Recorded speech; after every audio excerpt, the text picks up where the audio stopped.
wengine wamepoteza macho na wengine wanaendelea kukufa. Kuna wawili wamekufa huko Mwea East jana jioni kwa sababu ya hii pombe haramu ambaye ni sumu, ambaye imeuzwa hapa Kirinyaga, imeuzwa hapa katika eneo la Mlima Kenya na Kenya nzima.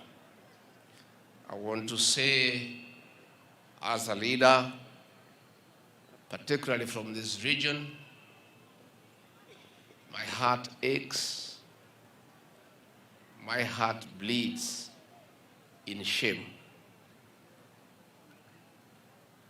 as we bury 17 people at a go for having consumed poison being sold as alcohol by our very people. We are very saddened as a government, as a people, that despite the efforts that we have made to eradicate illicit brew in this country and specifically this region, we had a good 70% success, but that now is being eroded. And I must say, the weakest link in this fight against illicit brew is our courts of law. The second link from the courts of law is the National Police Service, followed by the National Government Administration. And I want to say that we feel very low as a nation, that our courts of law, despite being presided over by parents, are working against the very people that they serve by giving court orders to allow merchants of death to continue selling poison to our children.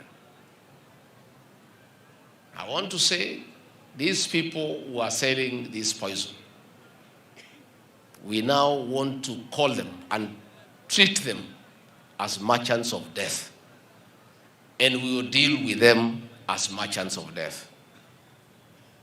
I want to appeal to my sister, Lady Justice Mathiko-Ini, our daughter from here, from Meru,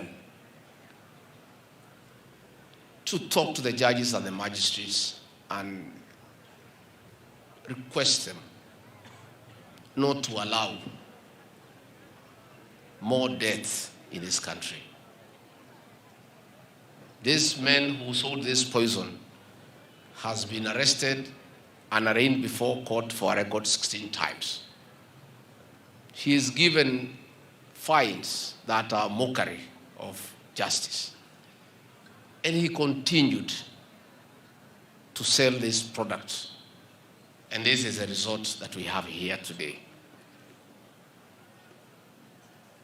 Sisi upande wetu wa national government, we have taken decisive action. And what is remaining are the courts of law to do their work. When this matter happened, we recalled the entire county security team to Nairobi for investigations and disciplinary action for acts of omission and commission. We are embarrassed ya kwamba ile pombe iliua hawa ilikuwa exhibit katika police station. Polisi wenyewe wakachukua, wale wanatakiwa kulinda maisha, wakauzia huyu mtu ya California na yeye akauzia hawa. Sasa matunda ndio hii. The OCS and the 3 officers have been sacked from the National Police Service. Na wamepelekwa kotini. Na tunaomba mahakama itafutie hawa justice. On top of that, Kiamashere Police Station and Kangai, we have removed the entire station from constable to OCS to Noatoa.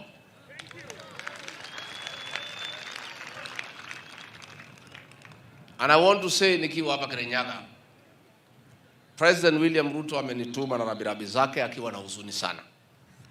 Tumekuwa naye jana kabla hajaelekea Addis Ababa, na akaniambia kuhuzunika kwake. Na akanituma nilete rabirabi na nimwambie watu ya Kirinyaga ya kwamba serikali yake sasa